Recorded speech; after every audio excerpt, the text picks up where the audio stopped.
Bonsoir, mesdames et messieurs. Alexandre Baudouin et François Trépanier qui vous souhaitent la bienvenue à cette autre édition de Sport Express. Salut, François. Tu es un peu plus jasant que la plante la semaine passée, toi. Oui, exactement, mais c'est gentil quand même. Là, mais écoute, ça fait 2 semaines en ligne là, que je mets la plante. Toi, tu mets la plante. Ouais. Salutations à Jean Guillet. Salutations. Et si un jour je me marie, ça, seul l'avenir peut le dire, j'espère que je vais avoir les petits trucs à mettre ici gratuitement. Parle-nous de baseball, là.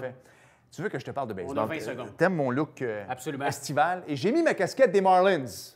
Parce que tu sais que j'aime beaucoup la ville de Miami. Salutations, madame. Exactement. Et bravo à toute l'organisation des Marlins. Ah oui. Derek Jeter, le président propriétaire.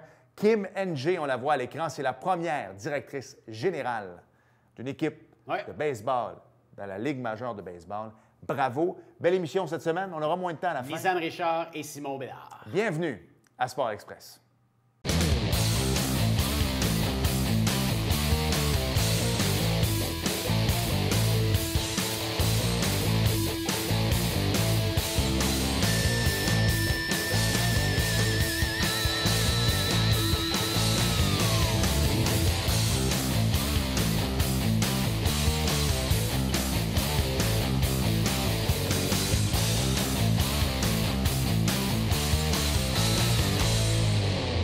François, je suis tellement content. C'est chaud, hein? Ah, c'est très chaud. Écoute, c'est sorti en librairie le 22 octobre dernier. Et cet athlète-là, j'en ai entendu parler, ça fait longtemps, parce que tu sais, Hugues Chantal, on le connaît bien. Absolument. Et il y a à peu près un an, il me dit, Alex, pourquoi tu ne reçois pas Lisanne à l'émission ici? Bon, Lisanne se promenait un peu partout dans le monde. Alors, ça commençait à être compliqué un peu. Puis, on ne faisait pas vraiment de Zoom à l'époque, tu sais. Alors, la COVID a ça de bon. À partir de maintenant, on va pouvoir recevoir les gens même quand ils sont loin. Mais pas loin. Mais là, elle n'est pas loin. Elle est à Chambly. On l'a à l'émission. Lisanne Richard est avec nous. Salut! Allô, les gars! Salut, Lisanne. Hein, on est vraiment content de te recevoir parce que là, c'est sûr qu'on sort complètement des sentiers battus. C'est rare qu'on va parler de plongeon, de haute voltige comme ça. J'ai dans les mains ton excellente biographie. Moi, là, ma première question, c'est bien simple. Quelle mouche t'a piqué pour vouloir sauter? Écoute, t'as commencé, t'as tombé là-dedans comment? Parce qu'on va se le dire, là, sauter du 3 mètres, c'est une chose, mais sauter en haut des rochers, c'en est une autre. T'as commencé, t'as développé cette passion-là comment? Ouais, je dis des fois à la blague que ma mère a accouché en haut d'une falaise puis que j'ai tombé. Mais non, sérieusement, j'ai comme toujours été passionnée par la hauteur. J'avais toujours cette soif-là. Même jeune enfant, j'étais très téméraire. Ma mère a dit que j'étais difficile à tenir. Là. Je voulais tout le temps sauter, grimper. Puis j'ai eu la chance de débuter le plongeon par hasard, en fait, parce que mes parents souhaitaient m'inscrire à des cours de natation, puis il n'y avait plus de place. Donc, ils m'ont mis au plongeon. Puis vraiment, jeune, là, j'étais déjà plus attirée par la tour de 10 mètres que par les tremplins. Puis éventuellement, j'ai vu un spectacle de plongeon de haut vol. Donc là, il y avait une démonstration de plongeon de haut vol. Puis je me suis dit, j'ai tout de suite su que j'allais faire ça plus tard. Donc c'était comme, c'était dans mon ADN, là. J'avais pas trop le choix de faire ça. Hey, écoute, François, tu as le même âge que moi, toi. Ouais. Quand on était jeune puis on allait à la ronde, là, ça sautait de même l'été. Je sais pas si tu t'en souviens, il y avait des plongeurs du monde du Cirque du Soleil qui faisaient ça. Il n'y en a plus, malheureusement. Mais moi, je me souviens, quand j'étais petit bonhomme, je voyais ça à la ronde. Ouais. Mais on l'a fait un bout de temps à la ronde. Hein? Moi, j'ai fait plusieurs étés de spectacle à la ronde aussi, là, jusqu'à... ça doit faire une dizaine d'années qu'il n'y en a plus. Non, moins que ça. Peut-être 6 ans. Mais après chaque bébé, là, moi, j'ai 3 enfants, puis après chaque bébé, c'était le premier travail que je faisais, recommencer par des spectacles de plongeon avant de retourner en cirque. Lisanne, parle-nous un petit peu justement de ta carrière. J'ai pu lire rapidement parce que, écoute, j'ai reçu la biographie aujourd'hui dans ma boîte à lettres. Ça a été difficile de lire. C'est ce qu'on appelle lire en diagonale. De lire un petit peu. Ouais. Mais on a pu voir dans l'affiche que je remercie les éditions Flammarion qui nous ont envoyé le livre, que tu as également fait carrière dans le milieu du cirque. Si tu nous en parlais un petit peu. Ben oui, certainement. Mais en fait, c'est ça. Flammarion, on l'avait fait parvenir il y a un petit bout de temps, mais la Poste nous joue des tours ces temps-ci parce qu'ils doivent tellement avoir plus d'envois là, postaux que normalement. Mais heureusement, il est arrivé à temps. Mais ben oui, j'adorais le plongeon enfant, puis éventuellement, j'ai dû cesser de plonger puisque j'avais de la difficulté. J'ai eu une vestibulite, là, une inflammation dans l'oreille interne qui guérissait pas, puis j'ai dû arrêter pendant quelques mois, puis finalement, c'était minimum 6 mois. Donc finalement, j'ai décidé de faire autre chose. Parce que quand je plongeais les dernières années, ma famille habitait au Saguenay-Lac-Saint-Jean, mais moi, je faisais le sport-études à Québec, donc je vivais dans une autre famille. C'était vraiment beaucoup de compromis. Puis là, être 6 mois sans pouvoir plonger, mais être loin de ma famille, ça faisait moins de sens. Donc, j'ai fait du théâtre d'improvisation. J'ai trippé sur tout l'aspect spectacle. Là, à la Poly, j'étais impliquée dans tous les shows, là, le bye-bye, la parade de mode et tout. Puis, ça m'a amenée à être intéressée par le milieu du cirque. J'ai étudié à l'École nationale de cirque de Montréal, formation que j'ai fait sur 6 ans au total, puisque j'ai interrompu mes études pour l'arrivée de mon premier bébé. Puis ensuite, je suis retournée puis j'ai conclu la formation. J'ai travaillé en cirque pendant une bonne dizaine d'années. Puis 2 enfants plus tard, 10 ans plus tard, non, 3 enfants plus tard. En fait, un total de 3 enfants. Moi, toute ma chronologie de vie, c'est lié à la naissance des enfants. C'est ça, exact. Mais oui, finalement, avec 3 enfants, le mode de vie de cirque, de bohème, de voyager autant faisait un petit peu moins de sens. Là. Puis c'était quand même compliqué faire l'école à la maison en voyage, avec autant de spectacles et tout. Donc, j'ai décidé de redevenir plus sédentaire. Puis là, je me suis dit, OK, bien là, c'est le temps de retrouver mes anciennes amours puis ma première passion, qui est le plongeon. Puis là, le circuit Red Bull Cliff Diving commençait à faire plus de place pour les femmes.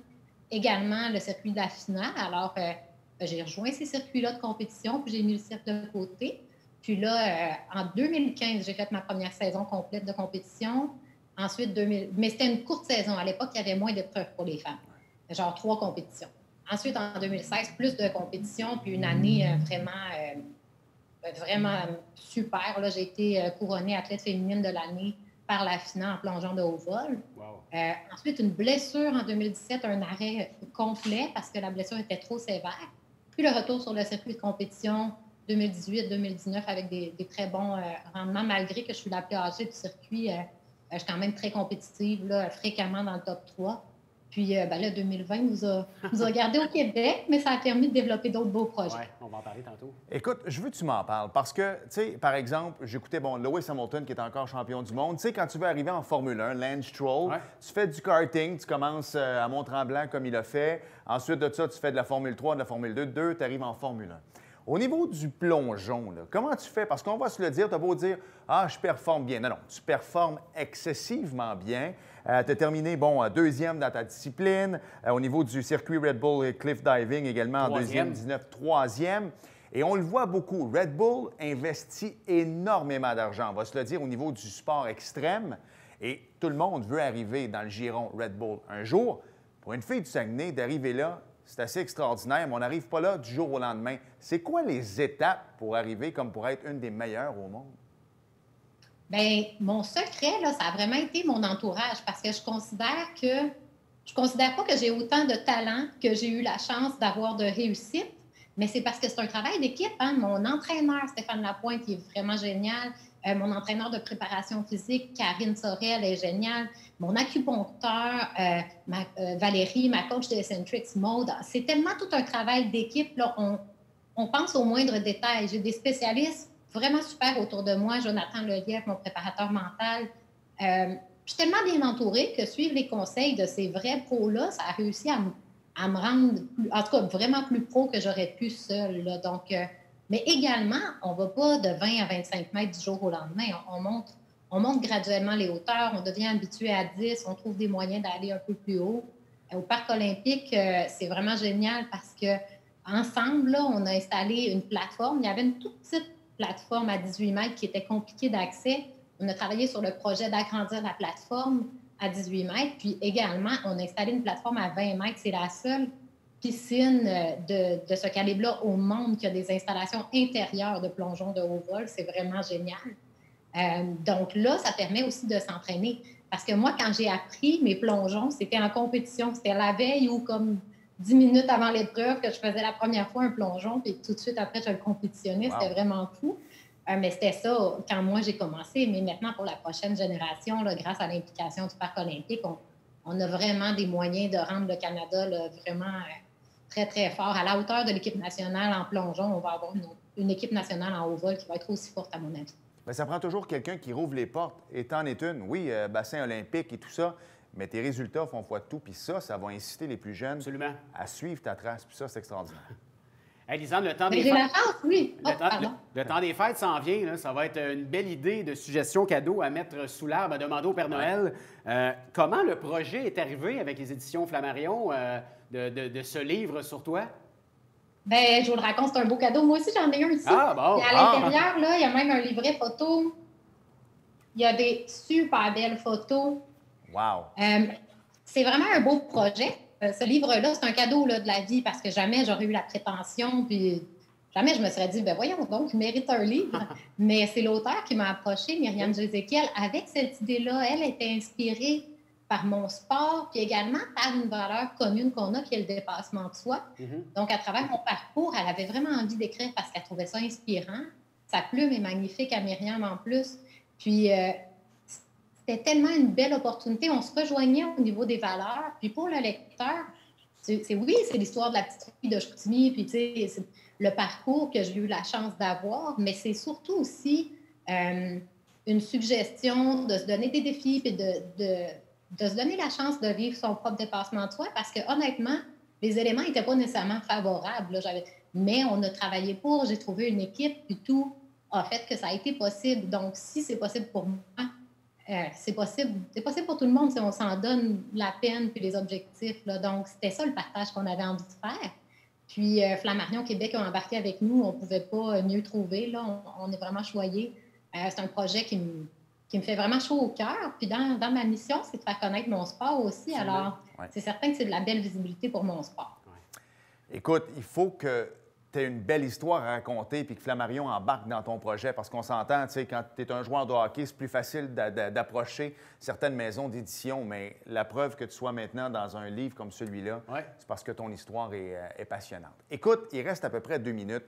En 1996, pendant que Céline chantait aux Jeux olympiques de 96 à Atlanta, le Saguenay a été à l'avant-plan du monde avec le déluge, mais là, toi, là, avec ton saut, ton plongeon du fjord du Saguenay, tu es en train de remettre le Saguenay également à l'avant-plan. Là, c'est viral, ça. C'est rendu viral, 130 000 visionnements en ce moment. Écoute, c'est de toute beauté. Parle-nous un peu de ce saut-là qui a eu lieu dernièrement. Là.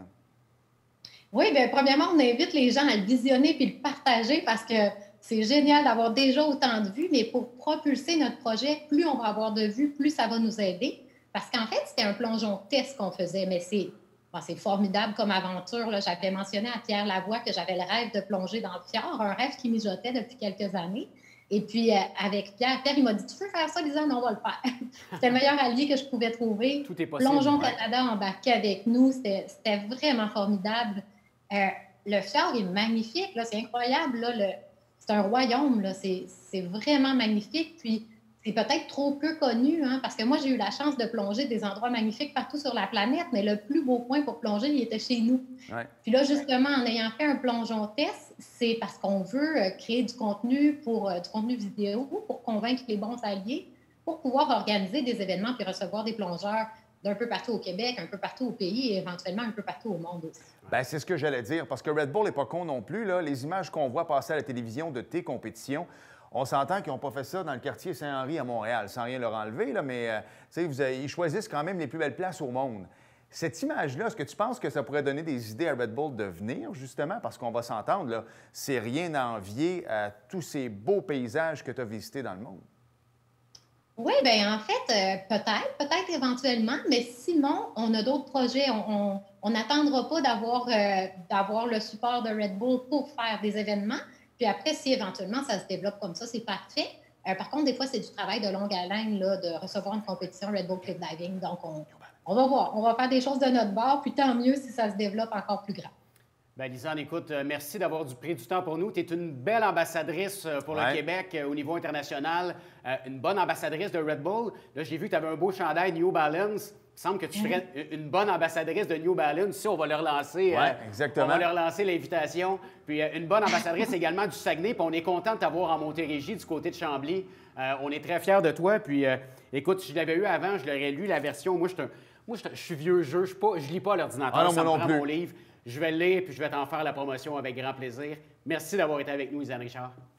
Merci. On a parlé beaucoup du fjord parce que là, dernièrement, il s'est passé des choses là-bas, mais on est en amour avec la ville de Chambly. Là. Ma petite famille et moi, là, on est installés ici, puis on décollera pas, là. On reste ici pour le reste de la vie, on adore ça. On aura l'occasion de te recevoir ici en studio à Saint-Jean-sur-Richelieu très bientôt quand la COVID va être terminée.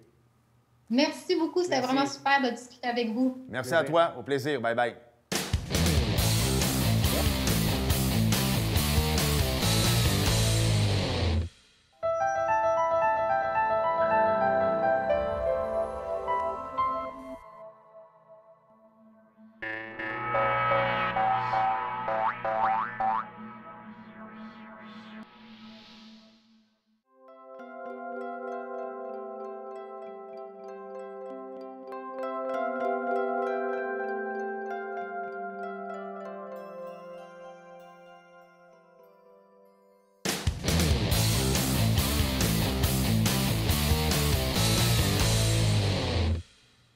Écoute, François, tu le sais, je ne suis pas un gars de haute voltige, mais j'ai adoré Lisanne en première partie d'émission. Mais là, on tombe un peu plus dans métal. Ouais. Un pooler, un gars de hockey. Mais je t'avoue qu'avant de rentrer dans mes affaires, je lis toujours Hockey, le magazine. Tu sais, je parais mieux. On est des fans. Exactement. Simon Bédard, le rédacteur en chef, est avec nous. Salut, Simon. Et Simon? Bonjour les gars, ça va bien? Ça va très, très bien. Écoute, je ne sais pas si c'est ton look habituel. Es-tu dans le Movember? Oui, ça, c'est mon look habituel de novembre. Fait que du 31 octobre au 1er décembre, habituellement, je ressemble à ça. Il y en a qui aiment ça, il y en a qui aiment moins ça, mais bon, pour la cause, tout est bon. Bien. Exactement. Écoute, Simon, habituellement, j'imagine que le temps fou, toi, c'est durant l'été, parce qu'on sait la Ligue nationale de hockey va commencer en septembre avec les camps d'entraînement au mois d'octobre. Là, c'est comme un peu le néant. Moi, j'ai l'impression qu'il va se passer quelque chose, les boys, parce que la NFL joue, la NBA a décidé de commencer le 22 décembre. On ne veut pas être plate. Le hockey aux États-Unis, ça ne suit pas. Fait que si on ne veut pas que les Américains l'oublient, ils n'auront pas le choix de revenir. Ça, on s'entend là-dessus. Toi, tu dois être dans un rush parce que là, faut que tu te mettes à produire. Puis en même temps, tu dois souhaiter une saison pour ne pas faire ce travail-là pour rien non plus. Oui, bien écoute, on est quand même, là, on fait comme si c'est comme une saison normale, à la différence qu'habituellement, c'est peut-être l'édition d'octobre que je ferais là, puis je fais l'édition de décembre qui va sortir là, le 17 décembre. Fait que c'est sûr que c'est comme décalé de 2 mois. Le numéro de série éliminatoire qu'on a fait est sorti en fond au mois d'août. Fait que ça prouve à quel point que tout était un peu décalé actuellement. Là. Mais non, écoute, on sort ça le 17 décembre là, en considérant que le 1er janvier, au cours du mois de janvier, il y a une saison qui va commencer. Je pense qu'il y a des choses s'enlignent pour ça. Ça va-tu être un 60 matchs? Ça va-tu être un 48 matchs? Et ils disent qu'il faudrait que la Coupe Stanley soit remise au plus tard le 17 juillet. S'ils veulent faire ça quand même avec un certain bon sens pour les joueurs, il faudrait quand même que je fasse qu'une entente survienne là, bientôt. Les choses devraient s'emmener, mais il reste encore beaucoup de points, je pense, à regarder ensemble, à corriger. Je pense que c'est des points assez importants. Fait que je pense qu'on est proche, mais j'ai encore le sentiment qu'il y a encore beaucoup de travail à faire aussi. Hey Simon, on s'est parlé il n'y a pas longtemps, on a vu de la pub un peu, vous venez tout juste de sortir. Je ne sais pas, tu vas pouvoir me le dire si c'est votre magazine le plus populaire de l'année. Le fameux Guide des poolers 2020-2021 de Hockey, le magazine, vient tout juste d'être sur les tablettes. Magazine que les amateurs de pool attendent avec impatience. Ouais. Parle-nous un petit peu des coulisses d'un magazine comme ça, Simon. Il y a beaucoup de collaborateurs, il y a beaucoup de recherches, il y a beaucoup d'analyses. Est-ce que c'est un numéro qu'on doit se prendre vraiment d'avance à préparer? Oui, bien sûr, il y a pas les coulisses. On parlait vraiment des coulisses en profondeur. Il faudrait être ensemble pendant une semaine complète presque parce que, bon, c'est beaucoup vraiment de travail et de petites choses. C'est quand le monde, exemple, feuillette des pages, oui, tu vois qu'il y a beaucoup d'informations, mais quand tu prends vraiment le temps de bien regarder chaque tableau, chaque statistique, chaque chiffre, tu te rends compte que c'est vraiment quelque chose qui est assez poussé, qui est assez approfondi.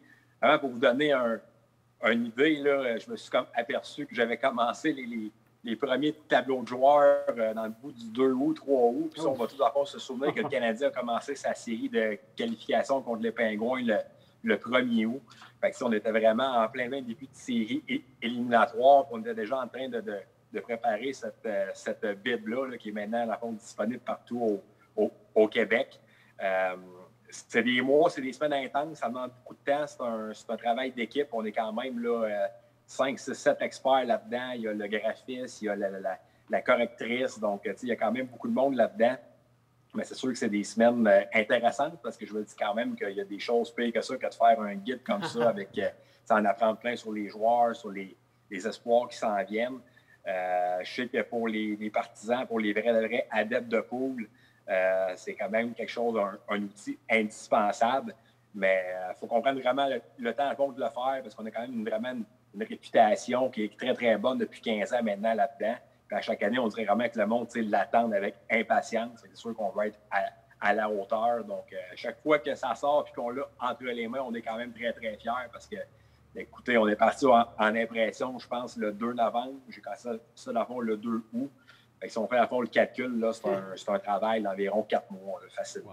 Moi, j'ai une question. Parce qu'on va se le dire, s'il fallait remettre un prix présentement pour le meilleur DG, en tout cas durant l'entre-saison, on le sait que c'est Marc Bergevin. Simon, j'ai une question pour toi parce que on a vu grandir sous nos yeux pendant les séries éliminatoires l'an dernier, Kotkaniemi, et le gars à gauche sur la page frontispice de Hockey Magazine présentement, Nick Suzuki, exactement. T'as beau prévoir des points pour lui, parce qu'on le sait que l'avenir du Canadien de Montréal, c'est le 14. Ça, on va se le dire. Là, je pense que ce gars-là a une intelligence au hockey comme on a rarement vu chez le Canadien depuis plusieurs années.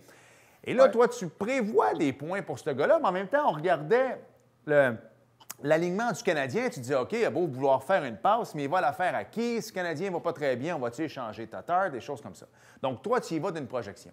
Et là, paf! Du jour au lendemain, Bergevin, lui, sort de nulle part parce que personne s'y en attendait, va chercher des gars comme Toffoli, va chercher des gars comme Anderson qui, eux, peuvent la mettre dedans. On s'entend que les stats de Suzuki vont changer. Est-ce que tu es retourné à la planche à dessin? Parce que c'est sûr que tu as sûrement changé ces statistiques. Bien, honnêtement, on fait tout le temps la rencontre d'experts de projection avec nos 5-6 experts vraiment une semaine ou deux après l'ouverture du marché des joueurs autonomes. Fait que cette année, on s'est rassemblés via Zoom, ce qui était une première. Habituellement, on le fait vraiment en personne, le 19 octobre. Honnêtement, les gros noms étaient déjà signés. Okay. On avait déjà une meilleure idée de qui allait où. Quoi qu'on se parle encore aujourd'hui, puis encore plusieurs gros noms qui n'ont pas encore d'équipe. Les Mike Hoffman, les Anthony Duclair, écoute... parce que le marché a été quand même un peu à fond différent. Fait que, ces gars-là, il faut qu'on les mette quand même, mais ils n'ont juste pas d'équipe, ils n'ont juste pas vraiment de projection formelle.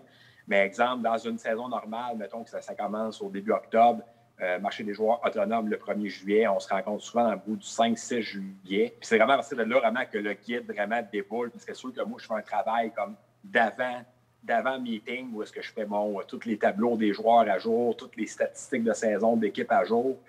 Mais tout ce qui est projection de saison, tout ce qui est rang projeté pour les clubs, ainsi de suite, les 400 projections vraiment listées dans notre cahier détachable Subaru, tout ça déboule vraiment du meeting qu'on a. Fait qu'il ne faut pas le faire trop tôt pour laisser le temps aux équipes de faire leurs principaux mouvements. Il faut aussi le faire quand même assez de bonne heure parce que sinon, moi, après ça, on a environ 2 semaines et demie là, ouvrables pour vraiment faire un consensus, faire une projection finale avant qu'on envoie ça en impression. Fait que disons que, le jour que le meeting d'experts est comme terminé, on est content parce qu'il y a quand même une très bonne partie de fête.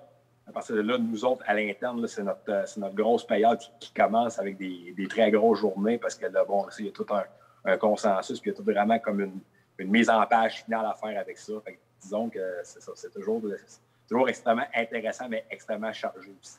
Écoute, on n'est pas éco-vedette quand même, là, mais trouves-tu ça normal? Puis une petite réponse de 15 secondes, ça va être correct, mais Hoffman, Duclair, que tu sais, les gens disent des fois dans la chambre ou à l'extérieur, tu penses-tu que ça a un rôle à jouer? Parce qu'honnêtement, c'est pas normal. Hoffman, tu penses-tu que c'est sa femme qui l'empêche de... Bien, en fait, est-ce que tu penses que c'est sa femme qui empêche les DG de le signer? Parce que c'est pas normal qu'un gars de 35-40 buts ne soit pas encore signé en novembre. Je pense qu'Hoffman, ça monte à loin. Là, ça monte quand même à son temps avec les Olympiques de Gatineau et tout ça. Je pense que malheureusement, il y a des joueurs qui vont toujours traîner une réputation, même s'ils changent, même s'ils font des efforts.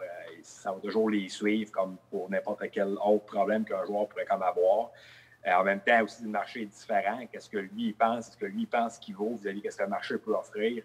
Ce sont tous les joueurs qui sont prêts à mettre de l'eau dans leur vin actuellement. Mais c'est sûr que mec, la Ligue nationale annonce quelque chose peut-être des prochains jours, prochaines semaines, qui va se rendre compte que peut-être que le camp commence dans 3 semaines. puis qu'il n'y a pas encore d'équipe qui va être prête un peu à revoir ses attentes à la baisse. Ça reste quand même que c'est un marqueur de 30 buts au moins. Puis ça vaut quand même son pesant d'or pour des clubs. Fait que lui, honnêtement, je le comprends plus d'être un peu plus patient qu'Anthony Duclair aussi, exemple. Mais, exemple, Anthony Duclair, honnêtement, il avait quand même beaucoup d'atouts pour retourner avec Ottawa. Puis, ça, vraiment, c'est vraiment mon humble point de vue. Peut-être que ses demandes salariales à lui étaient peut-être trop élevées. Les sénateurs n'ont pas pris le temps d'attendre tout ce qu'il faut. Ils ont passé à un Galchenyuk qui était un peu le même genre de pari, qui coûtait quand même peut-être 3 fois moins cher. Fait que, tu sais, des fois, à la force, ça a quand même du bien parce qu'à fond, tu te respectes selon qu'est-ce que tu penses que tu vaux pour un club. En même temps, des fois, ça peut jouer des mauvais tours aussi. Bon, il reste 30 secondes. Je veux t'entendre en 30 secondes parce que nous, c'est un gars de notre coin. C'est un ami qu'on a en commun, toi puis moi, Éric Gélina, qui a un très grand respect pour toi, soit dit en passant. Comment la première rencontre s'est faite, toi et Éric? Écoute, on s'est connus vraiment là, au fil de mes nombreuses apparitions à gauche et à droite avec Hockey, le magazine. On s'est connus, je pense, avec le bootcamp à Québec il y a une couple d'années. J'allais souvent tourner là-bas.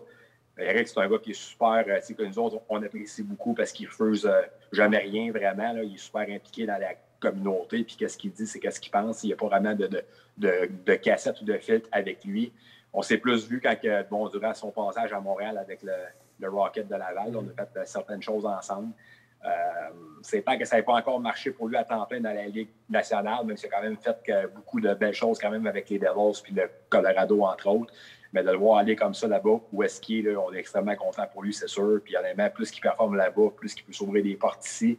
C'est ça qu'il veut à fond vraiment, parce que je pense qu'il a l'air bien aussi là-bas. Puis il y a beaucoup de joueurs qui ont aussi des très belles carrières aussi en Europe. Là. Fait que peu importe ce que lui veut, je pense que ça va l'aider. On espère que ça va aller bien pour lui. Simon, merci d'avoir pris le temps de nous parler. Hockey, le magazine, magazine disponible partout. Et puis, merci de faire de moi un gars brillant dans mes poules, d'un connaisseur. Merci pour les dernières années. Tu m'as rapporté un peu d'argent. Honnêtement, je fais pas grand-chose là-bas. Tout ce qui est chiffre, d'abord, tout ce qui est points, il y a une grande équipe en arrière de ça. Moi, c'est plus vraiment le côté gestion, comptabilité, tout ça. Mais écoute, on est quand même une très belle équipe. Puis tant mieux, ça peut aider les gens, c'est dans leur poule. Salut Simon, Salut, à une merci. prochaine. Bye. À bientôt, merci les gars. Salut. Bonne journée.